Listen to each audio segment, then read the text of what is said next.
Hello everyone. Today I will tell you a story.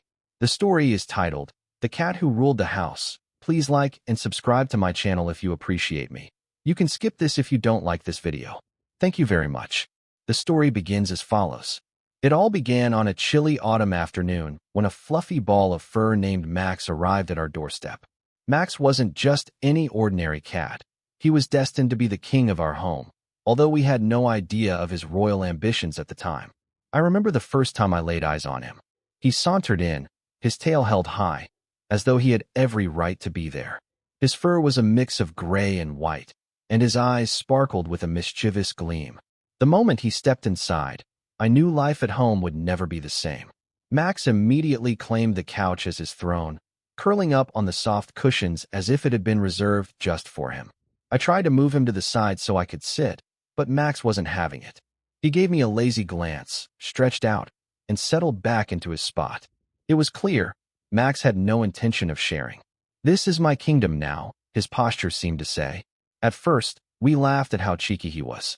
But soon enough, Max's rule over the house became undeniable. He would strut through the living room, flicking his tail with an air of confidence, as if inspecting his subjects. Every room he entered seemed to come alive with his presence. We quickly learned that the kitchen was his favorite domain, and he had a way of demanding attention. If you were eating something, Max would be right there, meowing for a taste. Not asking, mind you, but demanding. And somehow, no matter how firm we were, he always got a little nibble. As the days went on, Max's authority over the house grew. We began to notice that every morning, without fail, he would be sitting in front of the front door at exactly 7 a.m., waiting for his breakfast. If we were even a minute late, he would give a polite but insistent meow, followed by a dramatic paw tap on the floor, as if reminding us of his importance. Max had a habit of walking into rooms as if he owned them, even when no one else was around. It wasn't uncommon to find him perched on top of the bookshelf, surveying his kingdom with a look of complete satisfaction. If he wasn't lounging in the sun by the window, he was on the windowsill, watching the world outside like a proud monarch. Nothing escaped his watchful eyes. One of Max's favorite activities was sitting in the living room, observing everything that happened in his royal court.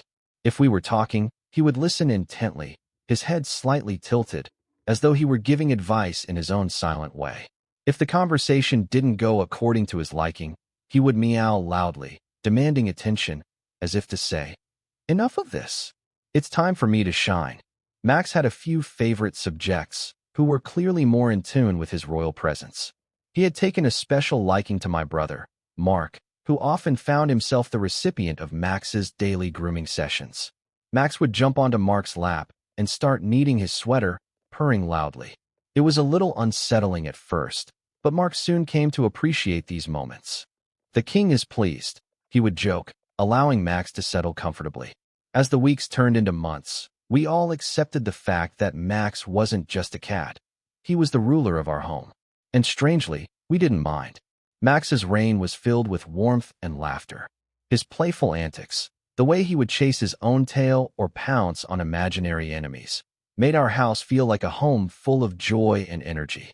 But perhaps the most surprising aspect of Max's rule was how he managed to bring everyone together. On chilly evenings, when we were all lounging in the living room, Max would sit proudly in the center of the room, his eyes gleaming with satisfaction. Every now and then, he would let out a contented sigh, as if to say, "This is how it should be."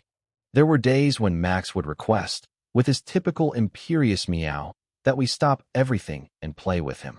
It wasn't a choice, it was more of a command. And so, we would indulge him, throwing his favorite toy mouse across the room, watching as he pounced and leapt through the air with the grace of a true king. His royal enthusiasm was contagious, and before we knew it, we were all laughing, caught up in the excitement of the moment. Even when guests came over, Max would greet them with his usual confident strut. No one could leave without paying homage to the ruler of the house. Sometimes he would allow them to pet him, and other times he would simply saunter away, as though the attention wasn't worth his time. Either way, he had them wrapped around his little paw. In the end, Max wasn't just a cat who took charge of the house. He was the heart of our family. He made every day brighter, every moment more joyful, and every corner of the house feel alive with energy. His reign as the king of our home was one of love, laughter, and, of course, the occasional spoiled snack. And as long as Max ruled, we knew that we were in good hands, because, as he taught us, sometimes the best rulers are the ones who make us laugh the hardest.